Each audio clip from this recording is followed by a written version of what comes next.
அது ஹெரிடிட்டின்னு சொல்லக்கூடிய அவங்க அம்மா அப்பாவுக்கு இருக்கலாம், இல்லைன்னா தாத்தா பாட்டிக்கு இருக்கலாம், அதனால வரலாம். சுற்றுச்சூழல் மாசு அது ஒரு காரணமாக இருக்கலாம், இல்லைன்னா நுரையீரலில் ஏதாவது இன்ஃபெக்ஷன் இருக்கலாங்க, அதனால கூட அவங்களுக்கு வீசிங் வரலாம். இதை எல்லாவற்றையும் எவ்வாறு நம்ம வந்து அக்குபஞ்சர் புள்ளிகளை உபயோகப்படுத்தி நிவர்த்தி பண்ணலாம் அப்படின்னு பார்த்தோம்னா, நான் முதல் பதிவில் சொன்ன மாதிரி நமது 10 விரல் நுனிகளிலும் இருக்கக்கூடிய அந்த சைனஸ் புள்ளிகளை நம்ம வந்து அழுத்தம் கொடுக்கணும். 10 விரல் நுனிகளிலும் அழுத்தம் கொடுத்து நுரையீரலுக்கான சக்தியை அதிகப்படுத்தலாம். அடுத்த புள்ளி வந்து நம்ம நோய் எதிர்ப்பு சக்தியை அதிகப்படுத்தக்கூடிய புள்ளிங்க. நம்ம முழங்கையை மடக்கிறோம் இல்லைங்களா, மடக்கிறப்ப இந்த க்ரீஸின் கடைசியில் நுனியில் இருக்கக்கூடிய இந்த புள்ளி உங்களுக்கு அடையாளப்படுத்துறதுக்கு வேண்டி நான் ஸ்டிக்கர் போட்டு வச்சு காமிச்சிருக்கேன். நீங்கள் அந்த புள்ளிகளை மறந்துட்டாவோ இல்லைன்னா இடம் மாறி வந்து அழுத்தம் கொடுத்ததுக்காக சான்சஸ் இருக்குது இல்லைங்களா, அதுக்கு வேண்டி உங்களுக்கு அடையாளப்படுத்துறதுக்கு வேண்டி இந்த புள்ளியில் நான் வந்து ஸ்டிக்கர் போட்டு வச்சு உங்களுக்கு காமிச்சிருக்கேன். இந்த புள்ளியில் நீங்கள் வந்து ஒரு 2 நிமிஷம் அழுத்தம் கொடுக்கணும். அடுத்த புள்ளி எங்கேன்னு பார்த்தீங்கன்னா, அந்த புள்ளி அதே கோட்டில் வந்து நீங்கள் ஒரு 1/2 இன்ச் கீழே இறக்குறப்ப அடுத்த புள்ளி இருக்குது. இந்த புள்ளி வந்து கிட்னியை சக்தி ஊட்டக்கூடிய புள்ளி. இப்போ மூச்சு திணறல் வருதுன்னா உங்களுக்கு கிட்னியை சக்தி ஊட்டினா கூட அந்த மூச்சு திணறலின் தாக்கம் வந்து குறைஞ்சிருங்க. இந்த அடுத்த 3வது புள்ளி எங்கேன்னு பார்த்தீங்கன்னா, இந்த கிட்னிக்கு சக்தி ஊட்டக்கூடிய புள்ளியிலிருந்து அதே நேர்கோட்டில் 5 விரல் அளவில் அடுத்த புள்ளி இருக்குதுங்க. இப்போ 5 விரல் அளவு எப்படி வைக்கணும்னு பார்த்தீங்கன்னா, நாம் எந்த குழந்தைக்கு சிகிச்சை அளிக்கிறோமோ அந்த குழந்தையோட ஒரு 5-6 வயசு குழந்தைக்கு சிகிச்சை அளிக்கிறோன்னு வைங்களேன், அந்த குழந்தையோட விரல் அளவை வச்சு தான் நம்ம வந்து அந்த புள்ளியில் அழுத்தம் கொடுக்கணும். இப்போ இந்த ஃபஸ்ட்டு புள்ளியிலேருந்து ஒரு 3 விரல் அளவு வச்சுக்கணும். அடுத்தது 2 விரல் அளவு வைக்கிறப்ப அடுத்த புள்ளி வந்துடும் உங்களுக்கு.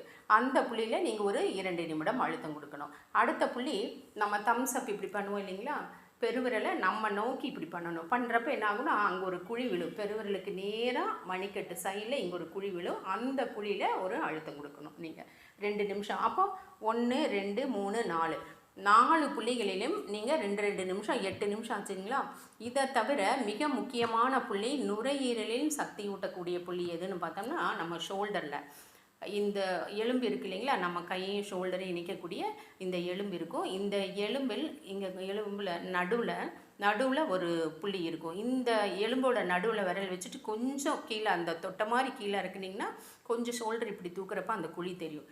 அந்த குழியில் நீங்கள் ஒரு அழுத்தம் கொடுக்கணும். இங்கே எப்படி அழுத்தம் கொடுக்கணுன்னா, நீங்கள் ரொம்ப அழுத்தம் கொடுக்கக்கூடாது. ஃபிதர் ஸ்ட்ரெச்சுன்னு சொல்லக்கூடிய ரொம்ப மேலாக்கம் கொடுக்கக்கூடாது. ஆனால் நம்ம அழுத்தம் கொடுக்குற மாதிரி இருக்கணும். அந்த இடத்துல ஒரு அழுத்தம் கொடுக்கணும். அப்போ என்னாங்கன்னா இந்த 5 புள்ளிகளுக்கும் சேர்த்து ஒரு 10 நிமிஷம் தாங்க செலவாகும். காலையில் 10 நிமிஷம், நீங்கள் சாயந்தரம் 10 நிமிஷம் விடாமல் இந்த புள்ளிகளில் அழுத்தம் கொடுக்குறப்ப என்ன ஆகுனா, நம்ம உடம்பில் இருக்கிற சக்தியை கொண்டே நம் வியாதியை குணப்படுத்தக்கூடிய ஒரு உன்னதமான மருத்துவ முறை தாங்க நம்ம அக்யூபஞ்சர் முறை. அதனால் என்ன பண்ணணும், நம் உடம்பில் இருக்கிற சக்தியை கொண்டே நம்ம வியாதியை வந்து நம்ம குணப்படுத்திடலாம். வீசிங்கோட தாக்கத்தை ரொம்ப ரொம்ப நம்ம வந்து குறிச்சிடலாம். அடுத்தது பயிற்சின்னு பார்த்தோம்னா, வீசிங் இருக்கிற குழந்தைகளுக்கு மிக முக்கியமான பயிற்சி வந்து நீச்சல் பயிற்சிங்க. நீச்சல் பயிற்சி எடுக்கிறப்ப என்ன ஆகுதுன்னா, உங்களுக்கு நுரையீரல் சுருங்கி விரியும் தன்மை அதிகரிக்கும். அதனால் நுரையீரலினுடைய கெப்பாசிட்டி, அதாவது கொள்ளளவு எந்த அளவுக்கு இருக்குமோ அந்த அளவுக்கு உங்களுக்கு வந்து ஆக்சிஜன் கிடைக்கிறப்ப என்ன ஆகுனா, நல்ல மூச்சு விடுவதற்கு வந்து அவங்களுக்கு ரொம்ப ஈஸியாக இருக்கும். மூச்சு விடுவதற்கு ஈஸியாக இருந்தாவே அவங்களுக்கு மூச்சு திணறல் இருக்காது. வீசிங் குறையக்கூடிய வாய்ப்புகள் அதிகம். அதே மாதிரி விளையாடுறதுக்கு நல்லா விளையாட விடுங்க குழந்தைகளை. எப்படி விளையாட விடனா, வெறுங்கல்ல உங்களுக்கு ஷூ செப்பல்ஸ் போட்டு எப்பவும் குழந்தைகளை வச்சு பொத்தி பார்த்துட்டு இருக்கக்கூடாது.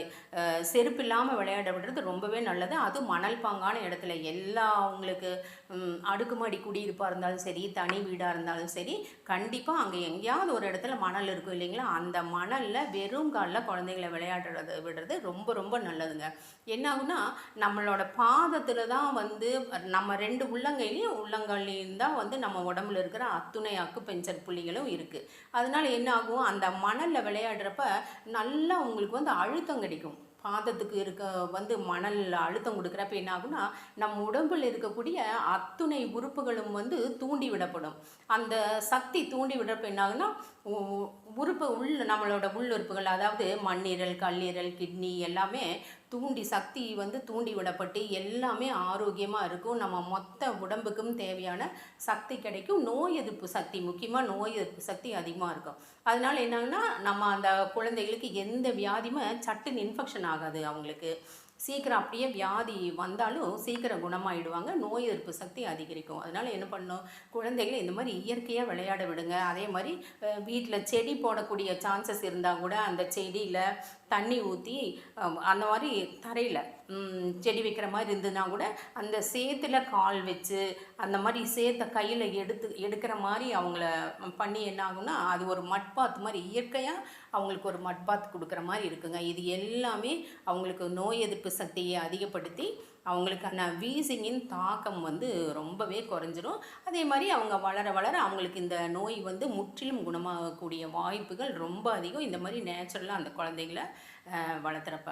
அதனால் இந்த அக்யூபஞ்சர் புள்ளிகளை உபயோகப்படுத்தி அதே மாதிரி இந்த இயற்கையான பயிற்சிகளை அவங்களுக்கு கொடுத்து அவங்கள நோயிலேருந்து குணப்படுத்தி வெளியே கொண்டு வரணும்னு கேட்டுக்கிறேன். அதே மாதிரி நீங்கள் என்னோடய சேனல் இப்போ வரைக்கும் நீங்கள் சப்ஸ்கிரைப் பண்ணலைன்னா சப்ஸ்கிரைப் பண்ணுங்கள், லைக் பண்ணுங்கள், ஷேர் பண்ணுங்கள்.